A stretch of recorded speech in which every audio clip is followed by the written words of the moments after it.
Hi everyone, welcome back. Today we're talking about something that affects all of us, but can be especially challenging for people managing diabetes, and that's stress. We'll explore how stress impacts your blood sugar and, more importantly, what can you do about it. Have you ever noticed your blood sugars are higher or they seem like they're going haywire during stressful times? Even when you haven't changed anything that you're eating or your medication hasn't changed. You're not imagining things. This is a real thing, and there's a connection between stress and blood sugar levels. And today we're going to break it down a little bit. The stress-blood sugar connection is when you're stressed, your body releases hormones like cortisol and adrenaline. Think of these as your body's alarm system. These hormones tell your liver to release stored glucose for extra energy. After all, your body thinks you might need to fight or you need to flee. Problem is that most of our stressors don't require extra glucose, and this can leave the extra glucose to build up in our bloodstream. Types of stress that affect blood sugar. We're going to break that down next. There's good stress and bad stress, and both can impact our blood glucose levels. So, some examples of the types of stress we're going to talk about. There's physical stress.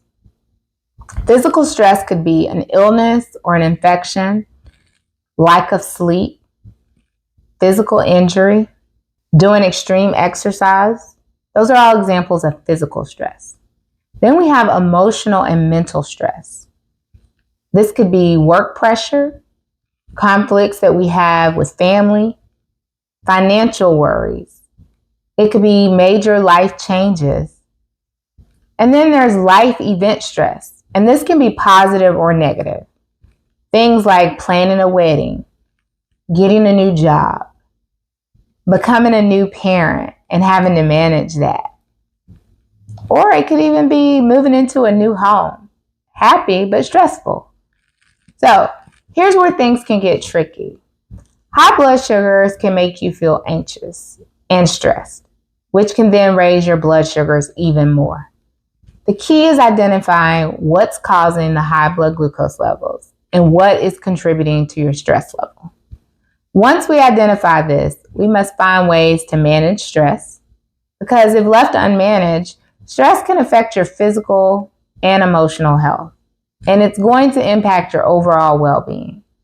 Now, let's talk about some practical ways to manage stress and keep blood sugars more stable. The first thing you can do is monitor and track things.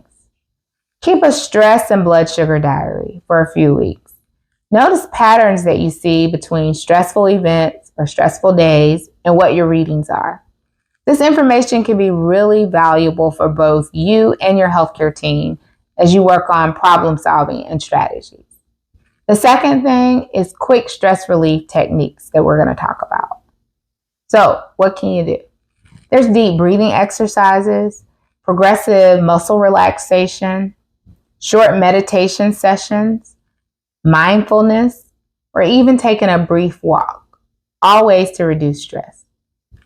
Then long-term stress management might include regular exercise, getting enough sleep, time management, planning things out, getting you a calendar or a journal, and then setting boundaries. And if you need to, find a support group to be able to talk about your stress. So, what are your go-to stress management techniques? I want you to share them in the comments below, because your experience might actually help someone in our community that's listening. Now, I know time is often a factor in starting any new habit or routine. And you may be thinking, Keisha, I don't have time for stress management. But I want you to make time and start small, even if it's only 5 minutes of deep breathing, because this can make a difference. It's really like putting money in a savings account. Small deposits will add up over time. Remember, managing stress just isn't about feeling better emotionally. It's an essential part of your diabetes plan. Think of stress management as being just as important as checking your blood sugars or taking your medication. Now, let's talk through some common stressful situations that might happen, and let's identify some ways to handle them. So, common stress happens at work. So let's talk about work stress. We spend a lot of time at work and work can be a huge stressor in our life. So these are some tips that I've developed for work. Make sure you take regular breaks. Get up, walk away from the computer, stretch, walk down the hallway. If it's nice outside, use your lunch break for short walks. And then you also can practice desk-based relaxation techniques, such as deep breathing, mindfulness, or even using a stress ball. Then there's family stress. We all have varying family dynamics. And some of us may be caregivers for parents or other relatives. We may have to manage children and finances, all while taking care of home. If this sounds like something that you're doing, I want you to remember this. I want you to set clear boundaries. I also want you to communicate your needs, what you need help with. And then I want you to schedule regular time for yourself, me time. Okay? You deserve it. You don't have to do everything alone. Identify your support team and who's available to help you on this journey. The key takeaway of this is while we can't eliminate stress from our lives, we can change how we respond to it. By managing stress effectively, you're giving yourself another tool in your diabetes management toolkit. That's really important.